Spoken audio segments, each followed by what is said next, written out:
ብዙዎቻችን በተለይ ኒንጃ ፎር ሰም ሪዝን ኢትዮጵያን ውል አናነብም ዝም ብለን በሞራል ነው የምንፈርመውና ውል ማለት ህግ ማለት ነው። ቤቱን በ2 አመት መረከብ ፈለኩኝ ብላ ትላላችሁ ካልታስረከባችሁ እሺ እኔ ፕላን አለኝ አግብቼ ልገባበት ሊሆን ይችላል ስለዚህ በዚህ 3 አመት ካላስረከብኩኝ ልክ ከዛ በኋላ የሚታሰብ የእያንዳንዱ ቀን የ0.01% ፔናልቲ ይከፍላል በእያንዳንዱ ቀን ለገዢው ማለት ነው።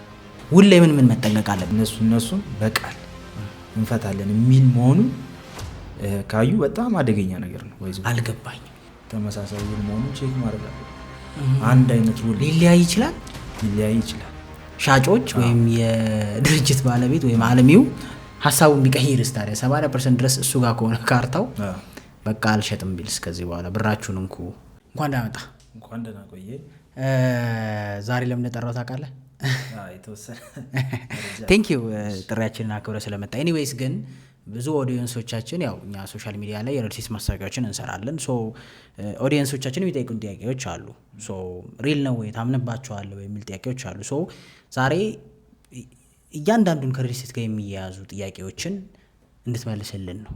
ሪልስቴቱ ላይ ብዙ አይነት ጥያቄዎች አሉ ዚስ ዴይስ ሰዎች አምነው የሆነ ነገር ለማድረግ እነዛን ጥያቄዎች ደግሞ በግልጽ የሚመልስ የለም ወይ ግዴታ ሪልስቴት ቦታ መተን ተነጋግረን ካልሆነ የምናውቃቸው። ሶ እስኪ ቤታችን ጠርተን ይመለስላቸው።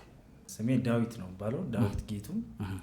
በዚህ ሴክተር ላይ ከ5 አመት በላይ ሰርቻለሁ በሽያጭ አማካሪነት። ብዙ ከ150 በላይ ለሚሆኑ አባወራዎች የቤት ባለቤት እንዲሆኑ ያማከርኳቸው። ናይስ። ለምንድነው ኢትዮጵያ ውስጥ ግን ሪልስቴት እንዲጨመር? የመጀመሪያ ጥያቄ እሱ ነው። ለምንድን ነው? ምክንያቱም በጣም ተወዷል። ብዙ ሰዎች ኮምፕሌን ያደርጋሉ ሪልስቴት ዋጋ በጣም ነው የጨመረው። ለምን? በነገር ላይ የሪልስቴት ዋጋ አሁን ላይ የተጋነነ የሚመስላቸው ከኢንፎርሜሽኑ ምናልባት ሊሆን ይችላል እንጂ አሁን ላይ ሪልስቴቱ በተለይ ከዛሬ 3 አመት በፊት ብናየው 1 ካሬ ሜትር ዋጋ የሪልስቴት 1 ካሬ ሜትር ዋጋ ከ250 ሺህ አካባቢ የሚሸጥበት ታይም ነበር። 250 ሺህ በካሬ በአንድ ካሬ ማለት ነው። እሱን የመግዛት አቅም ያለው ሰው አለ? ኦፍ ኮርስ ከ250 ሺህ 4 ካሬ 1 ሚሊዮን። እሺ 250 ሺህ ድረስ ነበር የቤት ዋጋ በካሬ ማለት ነው። ሞስት የዛሬ 3 አመት ቅርብ ጊዜ ማለት ነው።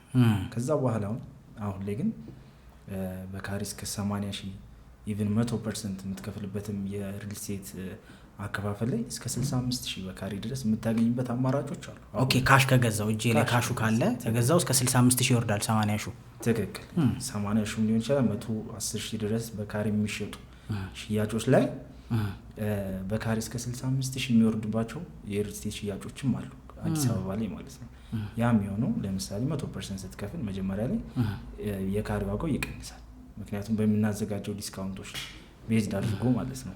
ሶ አሁን ላይ ካሬ ዋጋ ከነበረው የዛሬ 3 አመት በፊት የነበረው ዋጋ አሁን ላይ በጣም ወርዶ ኦልሞስት ሪልስቴት ካምፓኒ ኮስት ከሚያደርገው ተቀራራቢ በሆነ ዋጋ ነው እየሸጠን ያለው አዲስ አበባ ላይ ማለት ነው። ግን ሰው አሁን ከዚህ በላይ ይቀንስም ብሎ ቢያስብስ? እየቀነሰ ከሆነ ሰው መቼም ሁሉም ጥቅሙን ነው የሚፈልገው። ስለዚህ ከዚህ በላይ እየቀነሰ ቢሄድስ? ከዚህ በላይ ይቀንሳል የሚል ሐሳብ የለኝም በእኔ አስተያየት። ምክንያቱም እንደምናየው ነው አሁን ላይ የፎሪን ከረንሲ ጭማሪዎች አሉ። በጣም ጭማሪዎች አሉ። የዛሬ 3 አመት በፊት የነበረው ዶላር እና አሁን ያለው የዶላር ዋጋ በጣም ሰፊ ልዩነት ነው ያለው። የማቴሪያል ዋጋዎች አሉ፣ የኮንስትራክሽን ማቴሪያሎች ዋጋዎች አሉ።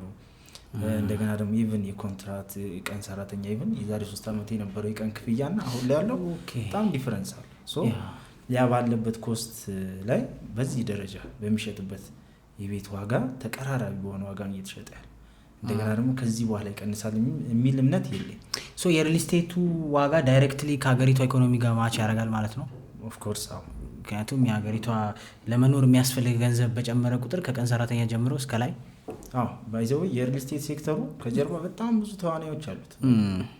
ሪልስቴት ሴክተሩ ስንል ከጀርባው የህግ ባለሙያው ያለበት ነው።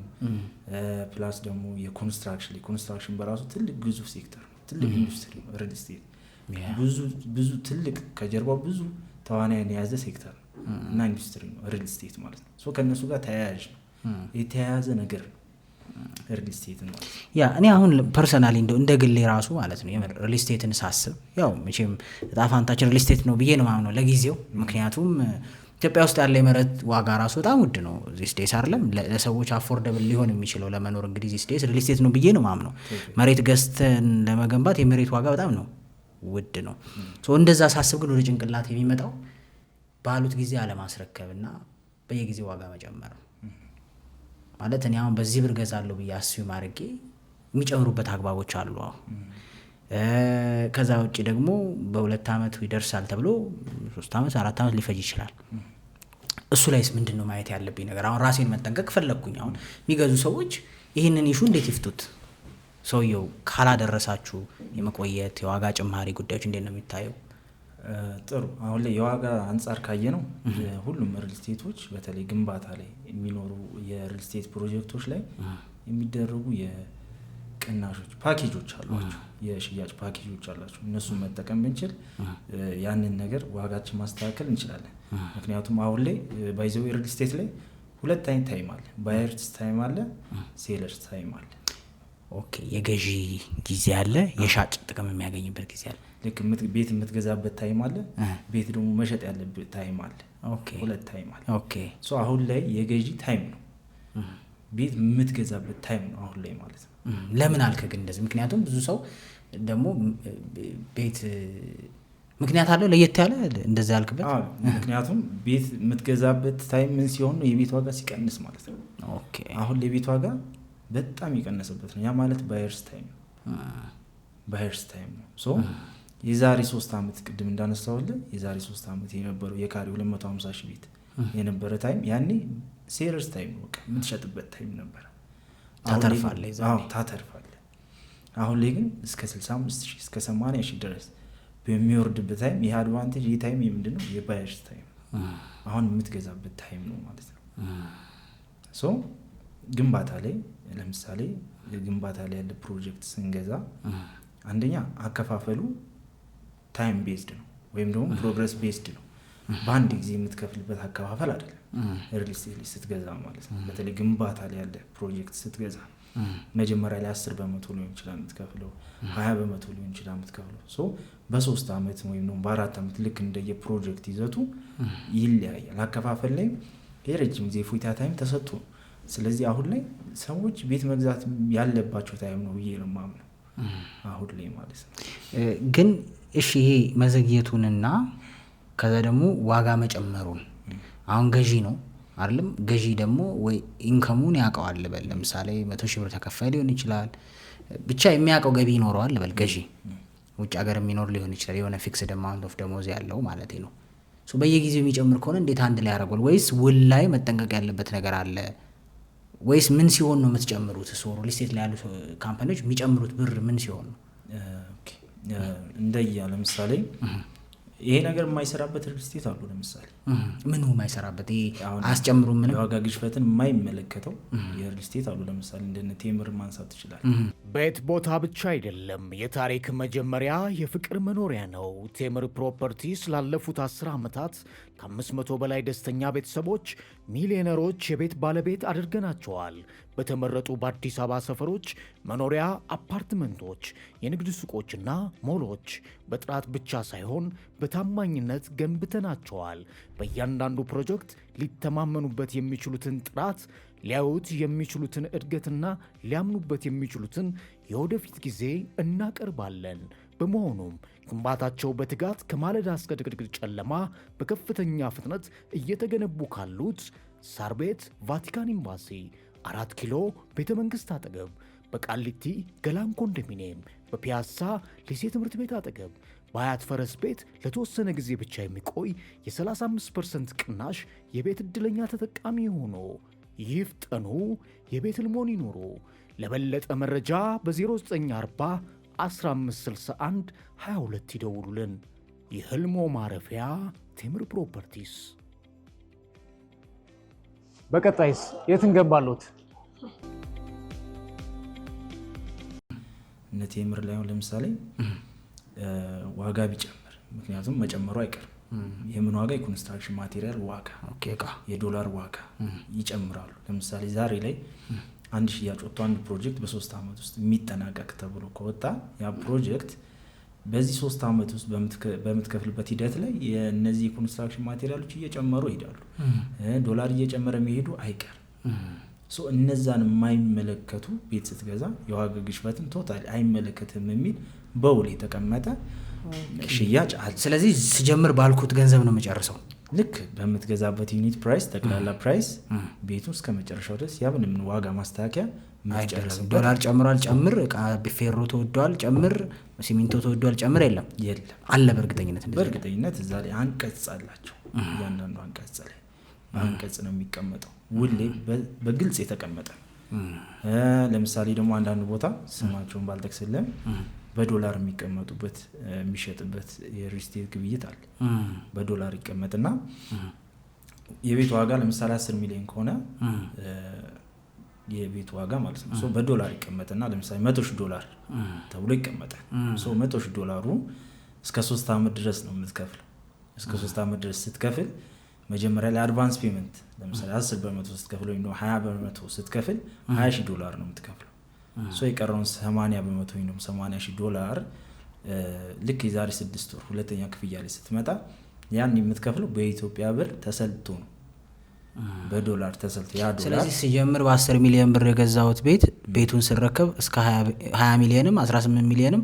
ስለዚህ ጸሎት ነው ማድረገው ዶላር እንዳይጨምር ማለት ነው። ጸሎት ላይ እሱ ከባድ ነው፣ ምክንያቱም ከባድ ነው ብዬ ነው ማምነው። እንግዲህ በእኔ አረዳድ ከገዢ አንግል ሳስበው ማለት ነው። የኔ እይታ ነው ይሄ።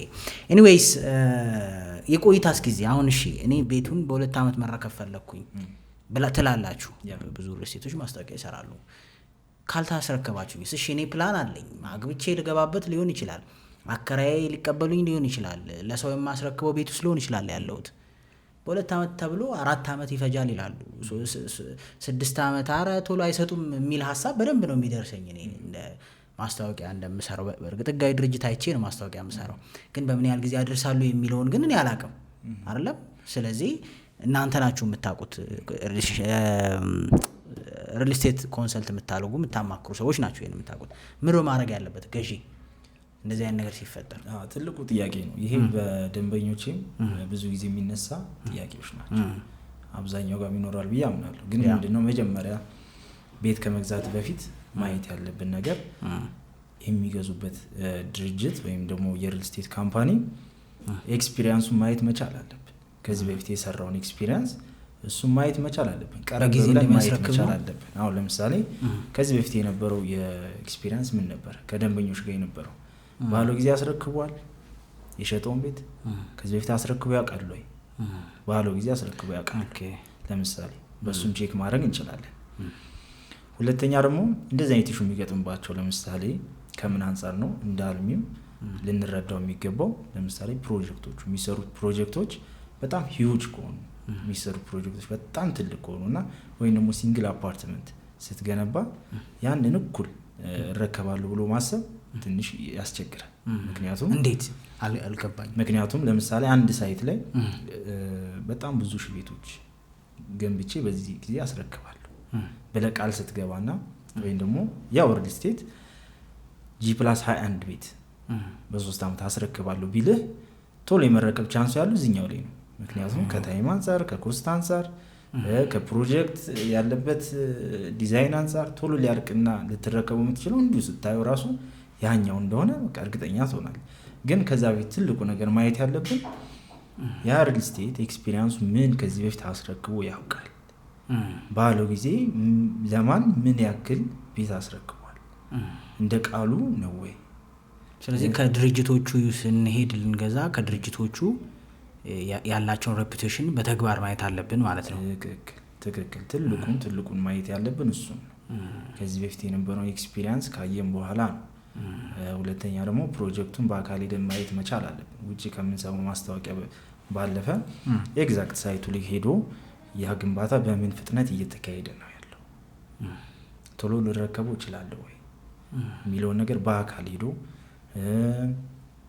እና እንዳልኩ ደግሞ ትልቁ ነገር ውሉ ላይ ነው። ያ ስለ ውል ማውራት ፈልጋለሁ። ምክንያቱም ብዙዎቻችን በተለይ ኒንጃ ፎር ሰም ሪዝን ኢትዮጵያውያን ውል አናነብም። ዝም ብለን በሞራል ነው የምንፈርመውና ትክክል በጣም ሰው ማንበብ አለበት ብዬ ማስበው ነገር ውል ነው። ምክንያቱም አንዳንዴ እንዲያረገኝ ምናምን ብለህ ስትሄድ ትልልቅ ድርጅቶችን ያው ውሉ ላይ እኮ አለ ይላል፣ መብቱ ነው። ስለዚህ ገዢ ከሆንን ማየት አለብን በደንብ።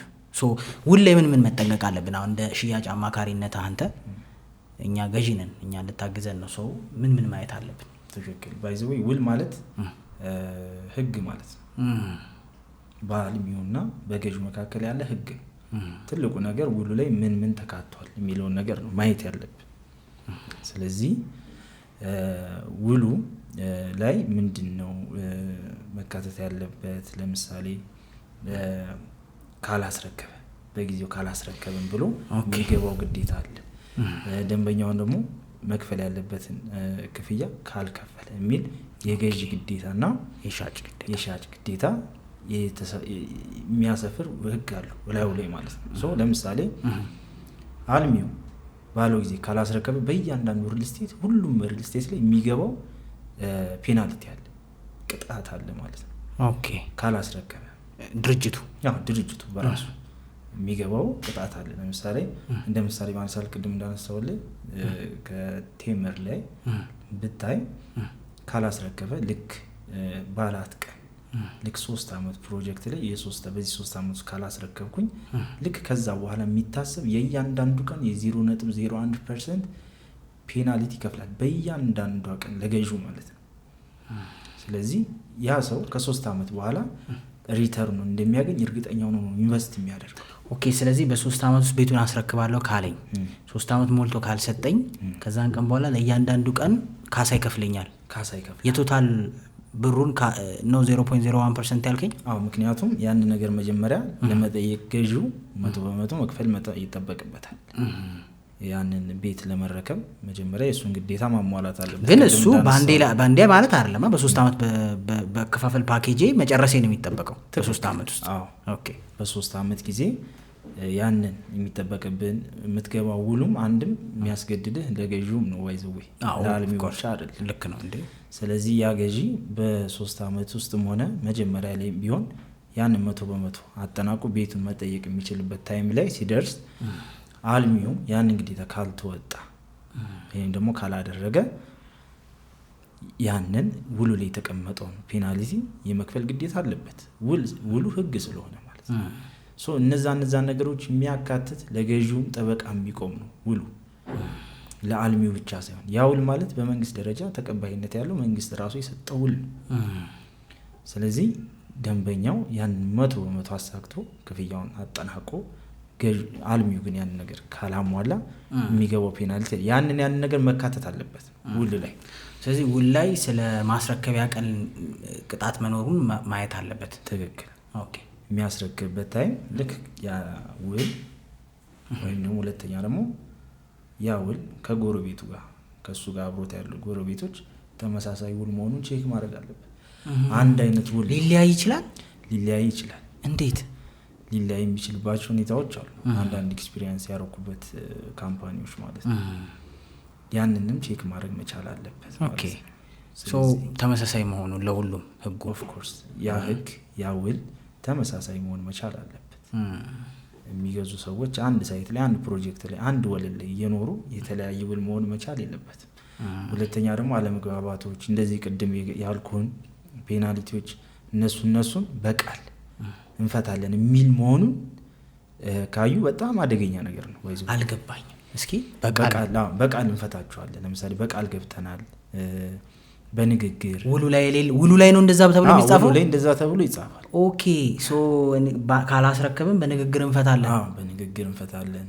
በቃል ነው የገባ ነው እንጂ በውል አይደለም የሚባሉ። ስለዚህ እሱን ሲሪየስሊ ማየት አለብን። ትክክል። ውሉ ምን ይላል? ቅድም ያልኩ በገዢና በአልሚው መካከል ያለውን ህግ ቢሆንም ግን ውስጡ ያለው ዲቴል መነበብ መቻል አለበት። ዲቴል መታየት መቻል አለበት። በአልሚው በኩል ያለው ግዴታ በደንብ ካልተረከበ እንደገና ደግሞ ይሄኛው የገዛውበት ቤት በኋላ ላይ በምን አግባብ ነው ሊጨምርብኝ የሚችለው? ምን ያክል ፐርሰንት ነው የምጨምረው? ጭማሪ ቢኖር ሳው ቅድም ያነሳናቸው ከገዛው በኋላ በምን አግባብ ነው በኋላ ላይ ስከፍል ጭማሪ ሊኖር የሚችለው? ለምሳሌ አንድ ሪል ስቴት በጊዜው ላይ ያስረክብ የሚችልባቸው ታይሞች ሊኖር ይችላል። እነሱንም በግልጽ ሁሌ ይቀመጣሉ። ለምሳሌ እንደ ሀገር የሚመጡ አንዳንድ ለምሳሌ ከዚህ በፊት የነበረን የኮቪድ አይነት እንደዚህ እንደ ሀገር የመጡ ከሆነ እቃ ኢምፖርት ማድረግ አትችልም፣ በብዙ ነገር ትገደባል። ዶላር የጋራ ነገር ከመጣ ሰላም ማጣት ሊሆን ይችላል። እንደዚህ ለመስራት የማይመች ከድርጅቱ ችግር ውጭ የሆነ ከሱ አቅም ውጭ የሆነ ነገር ከተፈጠረ እንደዚህ አይነት ነገር አፕን ካረገ እሱን ተብሎ ቁጭ ብሏል በውል። ከዛ ውጭ ግን ከሆነ በድርጅቱ ድክመት ከሆነ ተጠያቂ ገዢው ምንም እዛ ጋር የገባው ውል አለ። ሶ ኤክስፔክት የሚያደርገው ቤቱን ነው ባለው ጊዜ መረከም ያለበት ገንዘብ የከፈለበት ነገር ስለሆነ። ግን አሁን ውል ስትለኝ ከውል ጋር ከስፋት ጋር ከካርታ ጋር ተያይዞ ብዙ ነገር ደግሞ እንሰማለን። ስፋት የሚባለው ነገር አሁን ሪል ስቴቶች ብዙ ማስታወቂያዎች ያለው አይደል? 68 ካሬ 102 ካሬ 300 ካሬ ምናምን ይላል። ብቻ ቁጥሩን ተሳስቼ ሊሆን ይችላል። አክቹሊ ቤት ውስጥ እጄ ብለካው እንደዛ ነው ካሬው። እኔ አሁን የሚገባኝ እንደዛ ነው። እንደ ገዢ ካሬ ሲባል አሁን ያለውበት ቤት ከዛ እስከዚህ ዘክቼ ከዚህ እስከዚህ ዘክቼ አባዝቼ ምናምን ነው ማገኘው። ምን ማለት እስኪ ላይክ ሪል ስቴት ላይ ያለውን የካሬ ምክንያቱም በጋራ ስለምንኖር በረንዳ አለው አይደል? የሊፍት ኤሪያ ይኖራል፣ መዋኛ ገንዳ ይኖራል። ብቻ ያለው ጥቅም አንድ ገዢ ምን ድረስ ነው መብቱ ወይስ ስፋት ውስጥ ሚላይ ነገር አለ ወይ ኮመን ኤሪያ ምናምን? ትክክል። አሁን እነዚህ የካሬ አቀማመጣቸው እንደሚገልጸው ለምሳሌ 150 ካሬ ከሆነ የቤቱ ዋጋ 150 ካሬ ከሆነ ኔት ኤሪያ እና ግሮስ ኤሪያ ተብሎ ተለይቶ መቀመጥ መቻል አለበት። ያንን ነገር ብዙ ጊዜ የሽያጭ አማካሪዎች ግልጽ አያረጉም ለደንበኛው። ምክንያቱም ደንበኛው 150 ካሬ ነው የገዛውት ብሎ ቤቱ ነው የሚመስለው የሚኖርበት ቤት የመኝታ ቤቱ የሳሎኑ እኔም እንደዛ ነው ይመስለኛል። እንደዛ አስቦ ነው። ምክንያቱም ያ ነገር ከምንድን ነው ያ እንትኑ ሴልሱ በደንብ ለደንበኛው ብሪፍ ባለማድረጉ ነው እንጂ ያው 150 ካሬ ነው በይዞታ ደረጃ የሚኖረው። ግን ኔት ኤሪያ የምንላቸው ኔት ኤሪያ ማለት የግድግዳ ስፋት ማለት ነው። የምንኖርበት የግድግዳ ስፋት የኛ ብቻ የሆነው የግላችን የሆነው ማለት ነው። የግል የምትኖርባት የሳሎኗ የመኝታ ቤቷ የኪችኗ ውስጥ ያለው የግድግዳው ስፋት ነው። ኮመን ደግሞ የምንለው የጋራ የምንላቸው ደግሞ እንደ ደረጃ፣ ፓርኪንግ፣ ሊፍት ብንል ቴራስ ብንል እነዚህ የጋራ በጋራ የምንጠቀማቸው ናቸው። ለምሳሌ ቴራስ ካለው ያ ቴራስ ላይ ደስታ ቢኖር ሀዘን ቢኖር ሁሉም እዛ ላይ ነዋሪ የሚጠቀምበት የጋራ መገልገያው ነው።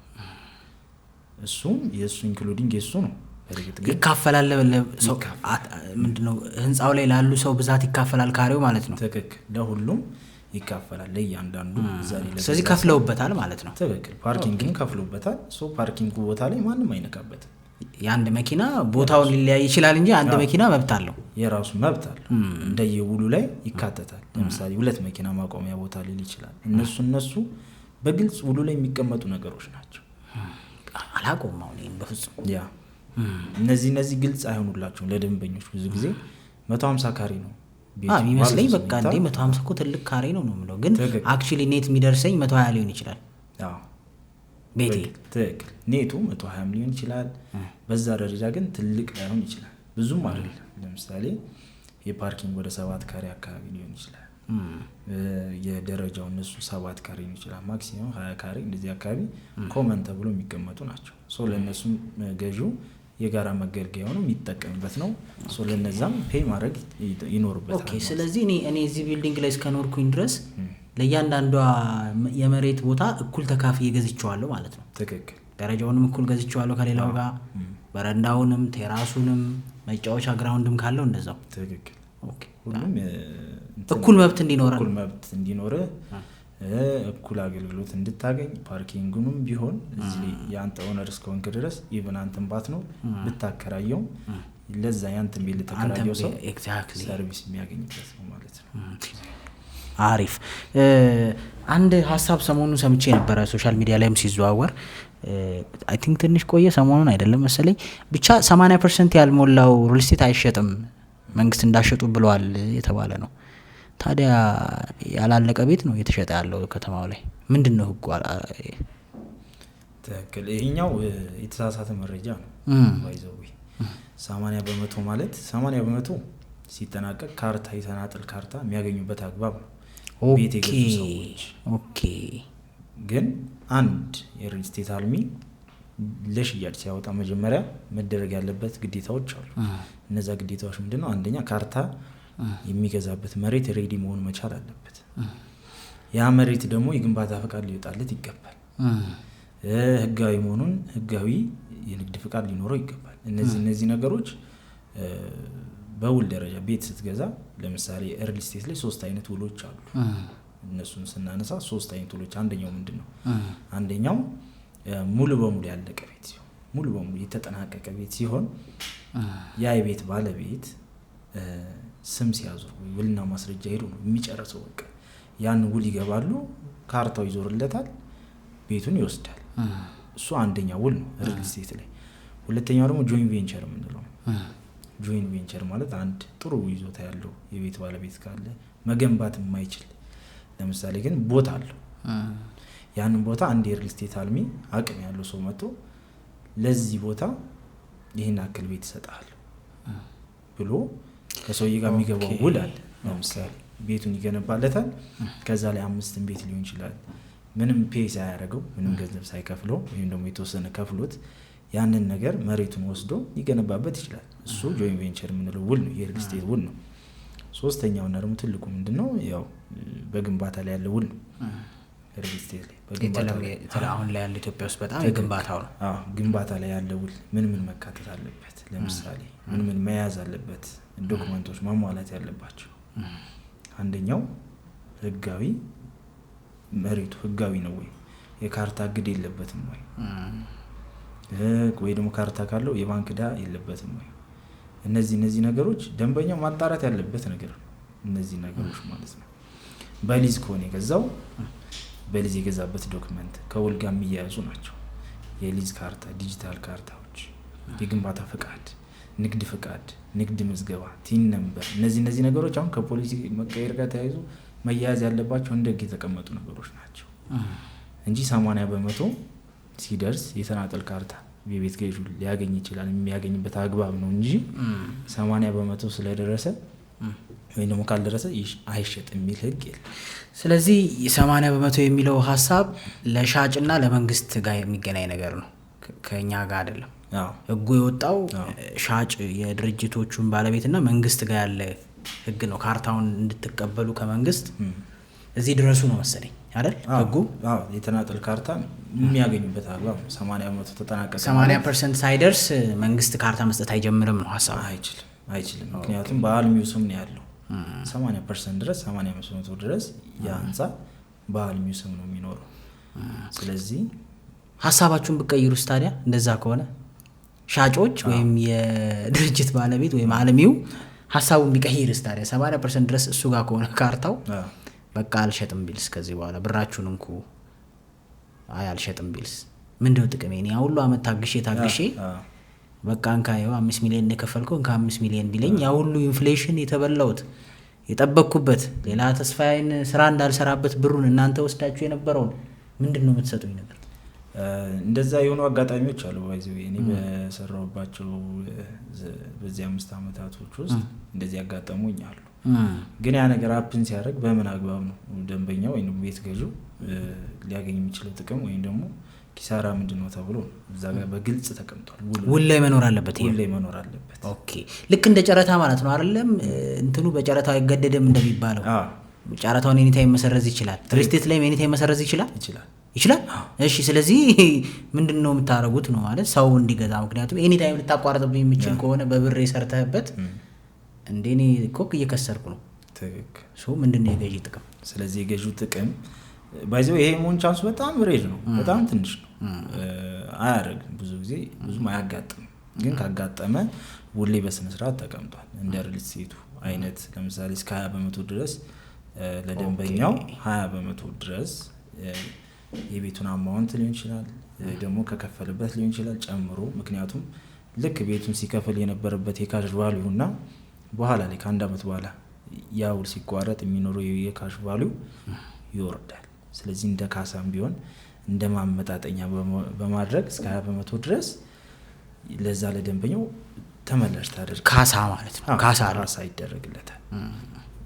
በውል ግን ይሄ መቀመጥ መቻሉ በጣም ቼክ ማድረግ አለባቸው ደንበኞች። እንደዚህ አይነት ነገሮች ቼክ መደረግ መቻል አለባቸው። በመሀል ሊቋረጥ ይችላል፣ አይታወቅም። አልሚው ምን እንደገጠመው ወይ ደግሞ የተሻለ ነገር አግኝቶ ሊሆን ይችላል። እነዚህ ነገሮች በኋላ ላይ በምን አግባብ ነው እኔ በምን የምጠበቀው የሚለውን ነገር ሁሌ መቀመጥ መቻሉን በደንብ ማየት መቻል። ስለዚህ ኦን አቨሬጅ የ10 ሚሊዮን ብር ግንባታ ላይ ቢያንስ 2 ሚሊዮን ብር ይጨምሩላል ማለት ነው። ከ20% ከሆነ እስከ 2 ሚሊዮን። እንደ ድርጅቱ ይለያያል ፐርሰንቱ፣ እንደ ድርጅቱ ልዩነት አላቸው። ግን ብዙ ጊዜ አፕና ያደርጋል። እንዴት ምን ያክል አፕና ያደርጋል? በጣም እንዳልኩ በጣም ሬር ነው። በጣም ሬር። ምናልባት አንዳንዴ ዶክመንት አለመጨረስ ጋር ተያይዞ ሊሆን ይችላል አልሚው ጋር የሚገጥመው። በጣም ሲገደድ ነው እንጂ ብዙ ጊዜ አልሚዎች ይህንን የማድረግ ቻንሳቸው በጣም ሬር ነው። ምክንያቱም ለሮቴሽን እንደዚህ አይነት ነገሮች የሪል ስቴቱን ስም በጣም ቀጥሎ ስራ ቢል የሚገዛው የለም። በጣም ይቸገራል። ስም አንዴ ስምህ ከጠፋ ኦፍ ኮርስ ሪል ስቴት ከባድ ነው። ሪል ስቴት ቢዝነስ ልክ ነህ፣ በጣም ከባድ ነው። ትረስት ላይ ነው። ሰው እኮ አምኖ ነው ብዙ አመት የለፋበትን ላቡን አምኖ ነው የሚሰጥ። ስለዚህ ያን እንትኑን ከበላ መዘጋት ነው ይመስለኛል ቀጥሎ ተስፋው ብዙ ጊዜ። ምክንያቱም ከዚህ በፊትም የሰማናቸው ሪል ስቴቶች ስላሉ ነው በሆነ ችግር ቆሞ በቃ ስቲል ስማቸው ሲነሳ ሰው የሚንገሸገሽባቸው አይነት አሉ። ድሮ ታሪክ ምን ሰማቸው ያው እነዛ ሰዎች ያን አድርገው ታላላረጉት ማቆ ታሪክ የለም። ግን ብቻ ግን እኔ እንኳን ሳልሰማ ስቶሪውን መጥፎ ስም ግን ሰምቻለሁ። ምን እንደተፈጠረ ግን አላውቅም። ሰው ምን እንደተፈጠረ ለማጣራት አይ ቲንክ ጊዜውም ያለው አይመስልኝም። በቃ ነገር መጥፎ ከሰማ ይደመድማል አይደል? እሺ ሶ ስለ ግንባታው እንትኖች የነገርከኝ ነበረ። የቱ ነው የሚያዋጣው ወይም ሰው መግዛት ያለበት? ብዙ አይነት ግንባታ አለ አይደል? እንዳልከኝ አሁን ሙሉ ምን አልቆ ፔይ አድርጎ መረከብ አለ፣ በግንባታ ላይ አለ የሚሸጥ አለ አልከኝ። ቅድም ደግሞ ቬንቸር ያልከኝ ወይም ደግሞ ባለመሬት ይዞታ ያለውና ግንባታ ኮንስትራክሽን ድርጅት ያላቸው አብረው ቲም አፕ አድርገው የሚሰሩት ነው። እሱ ያኛን አይመለከትም፣ ገዢዎችን መሬት ያለው ሰው ነው የሚመለከተው። እኛን ግን ብዙኞቻችንን የሚያስማማን የቱ ነው? ከፊል ግንባታ ነው ወይስ ሙሉ ግንባታ የሚባለውን መግዛት ነው? ልዩነታቸውስ ምንድን ነው?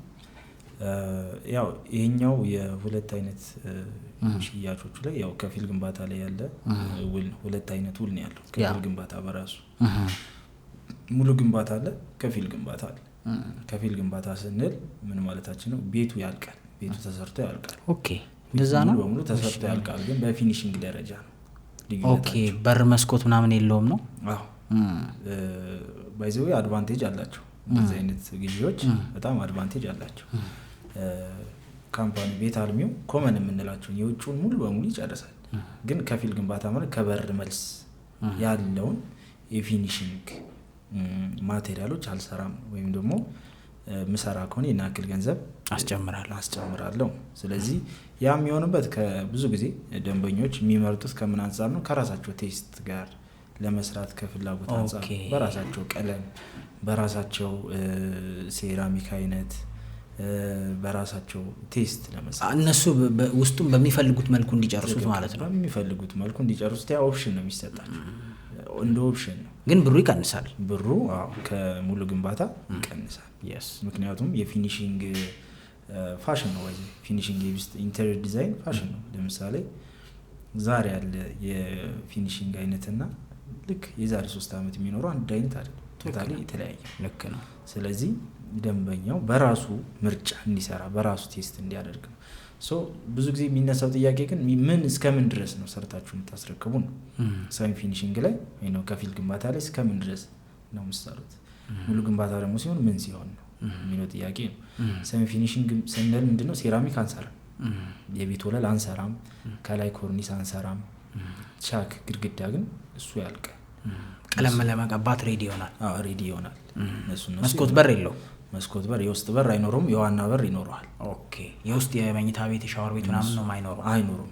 እነሱ አይኖረውም። የባኞ ቤት እቃዎች አይኖሩትም።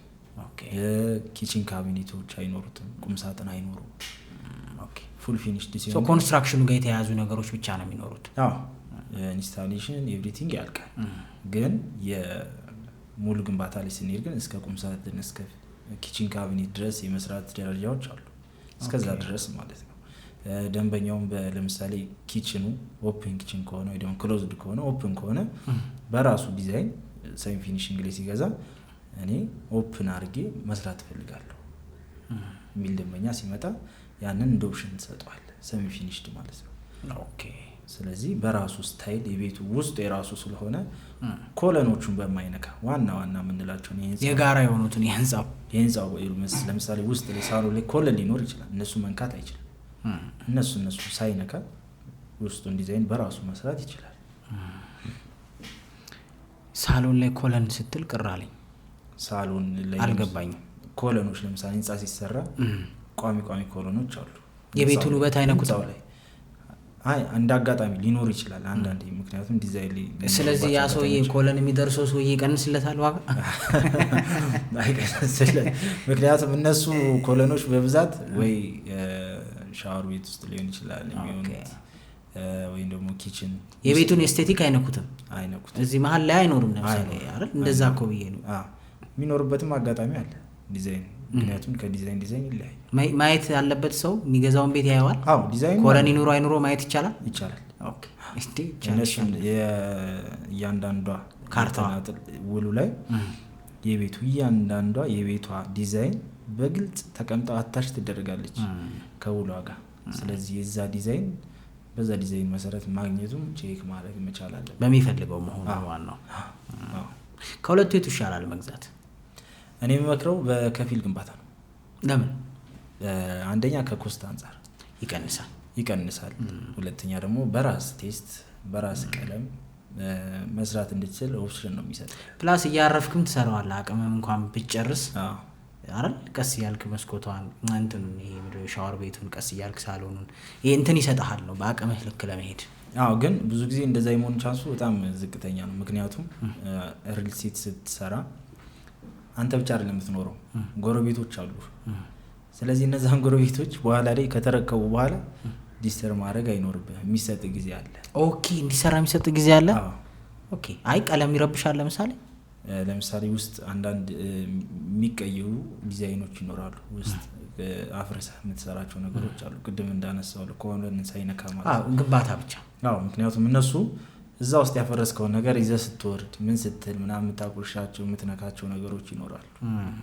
ስለዚህ እነዛ ነገሮች አጠገብ ያሉትን ደንበኞች ወይም ደግሞ ጎረቤቶችህን ዲስተር ማድረግ በማትችልበት የታይም ፔሪድ ውስጥ እንድትሰራ የሚያስገድድህ ነገር። ማንም ያስተዳድረው ህንፃውን የሚያስተዳድረው ብዙ ጊዜ ይነሳል ይህ ጥያቄ።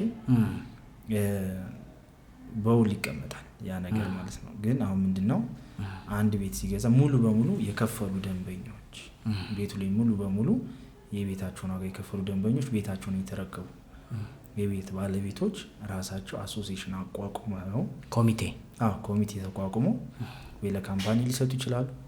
ግን ባለቤትነቱ ራሳቸው ስለሆኑ እዛ ላይ ያሉት ለነሱ ነው። ያንን ፕሮፐርቲ ማኔጅመንት ይባላል። ያንን ፕሮፐርቲ ማኔጅመንት ማኔጅ እንዲያደርጉ የሚሰጣቸው ለገዢዎች ነው። ሪል ስቴት ኦነሩ አይመለከተውም። ከዛ በኋላ አይመለከተውም፣ ሰጥቷል፣ በቃ ሰጥቷል። እሱ ከሱ የሚጠበቀው ደንበኞችን አሰባስቦ ያን ነገር ሊያደርግ ይችላል ለገዢዎች። ምክንያቱም ፕሮፐርቲው የነሱ ነው። ማኔጅ ማድረግ ደግሞ ማኔጅመንት ስንል ምን ነው? ለምሳሌ ፕሮፐርቲ ማኔጅመንት ሜንቴናንስ ቢኖር ጥገና ቤት ውስጥ የሆነ ነገር አፕን ቢያደርግ ድንገት ወይም ደግሞ ሊፍት ቢቋረጥ፣ መብራት ቢቋረጥ፣ ውሃ ቢቋረጥ እነዚህ ነገሮች ፕሮፐርቲው በራሱ ማኔጅመንት ይፈልጋል። ትሩ አለው። እኔ አፓርትመንት አለው ልክ እንደዛ ማለት ነው። ትክክል። ያንን በቋሚነት አንድ ሪል ስቴት አልሚ ወይም ደግሞ ገዥ የሚያለማ የሪል ስቴት ባለቤት ከስር ለፕሮፐርቲ ማኔጅመንት ብሎ ኦፊስ ሊኖረው ይገባል፣ ግዴታ ነው። ከስር ያን ነገር ጥገና ባለሙያዎች ይኖራሉ። ኢቭን ማከራየት የሚያከራዩ የጥበቃውን ጥበቃ ሊኖር ይችላል። እነሱ ማኔጅ የሚያደርግ የመኪና ፓርኪንግ ማኔጅ የሚያደርግ ጽዳቱን፣ ሰላሙን፣ ኢቭን የህንፃውን ሰላም ኢቭን ማለት ነው። እነዚህ ነገሮች ማኔጅመንት ይፈልጋሉ። ሪል ስቴቱ ያንን ነገር ከገነባ በኋላ ዞርም የማይልበት ነገር አለ እዚህ ጋር ማለት ነው። ያንን ነገር ያቋቁምና አሶሲዬሽን አቋቁሞ ኮሚቴው የሚመረጠው በገዢዎች ይመረጣል። ብዙ ጊዜ ግን የሚደረገው ፕሮፐርቲ ማኔጅመንት ካምፓኒዎች አሉ ከተማው ላይ ለእነሱ ነው የሚሰጠው።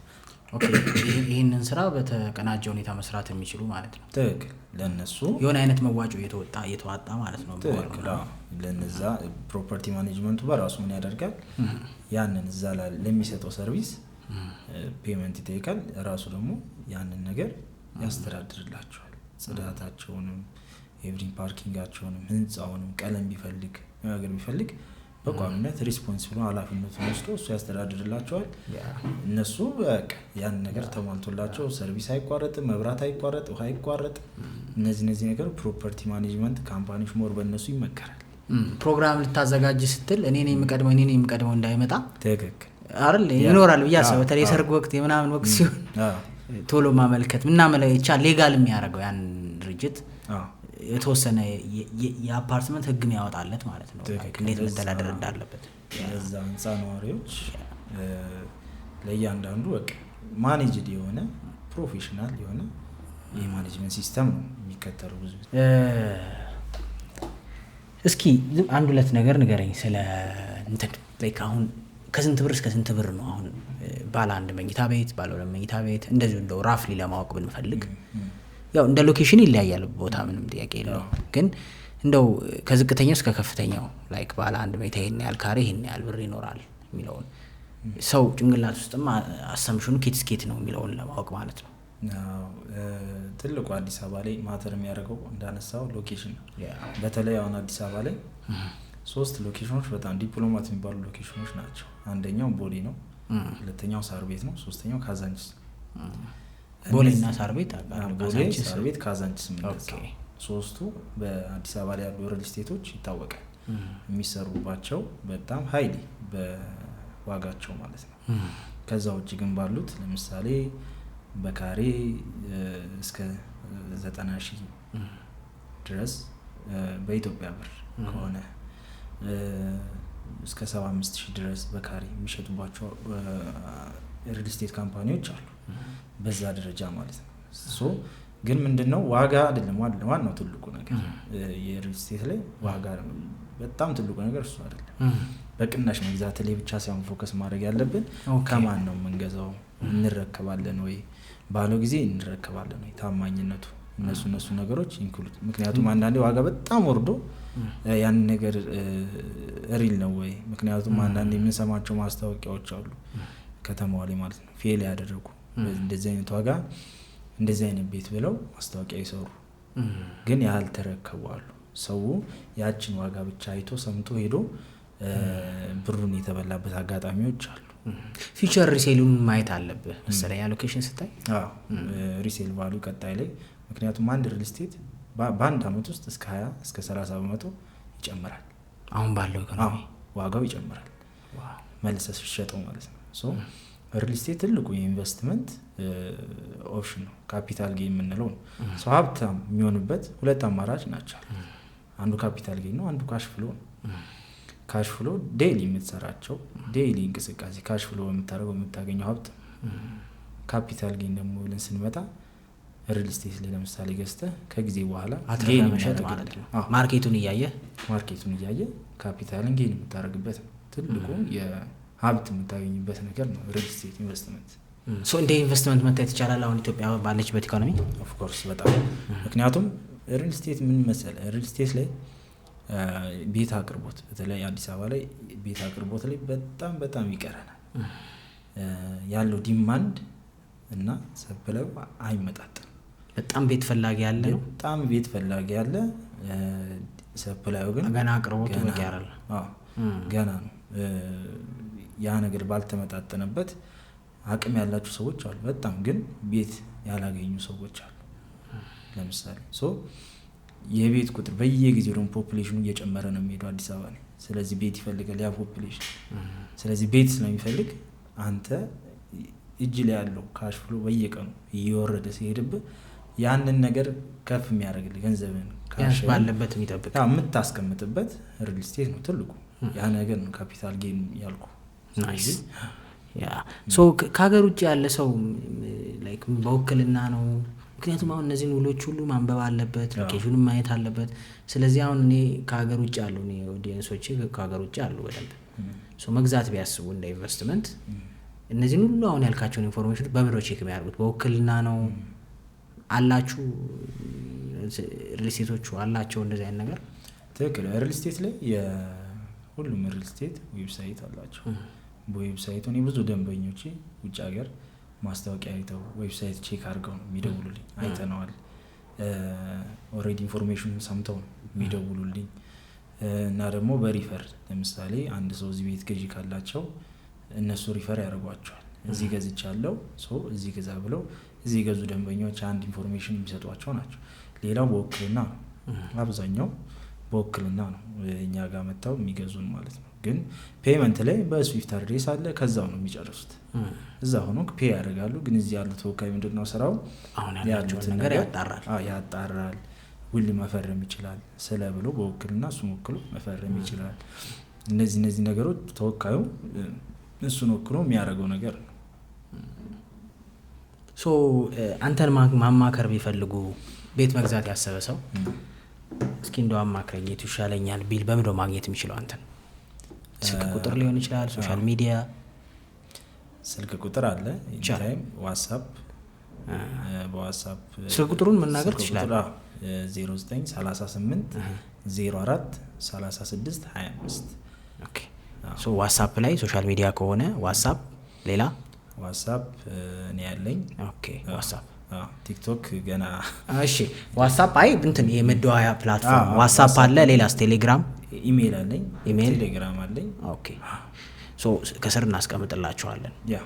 ይህን ቪዲዮ የምታዩ ሰዎች ለመግዛትም ይሁን ለማማከር ምን ላርግ የሚለውንም ሀሳብ ለማግኘት በዚህ ስልክ ቁጥር ኮንታክት ማድረግ ትችላላችሁ ብዬ አስባለሁ።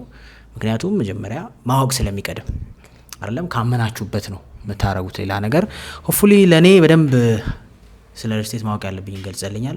ኦብቪየስሊ የኦዲየንሶችን ጥያቄ መልሻለሁ ብዬ አስባለሁ። ቴንኪዩ ስለመጣ። እኔም በጣም ነው የማመሰግነው። ይህንን ነገር ትልቅ ኢሹ ነው፣ ትልቅ ነገር ነው ያርከው። ስለዚህ የሚያስመሰግን ነገር ነው። ቴንኪዩ። ይህን ጥያቄዎች ካሉ ወደፊትም ስለ ሪል ስቴት አለው ለማለት ነው። አመሰግናለሁ። ቴንኪዩ። እሺ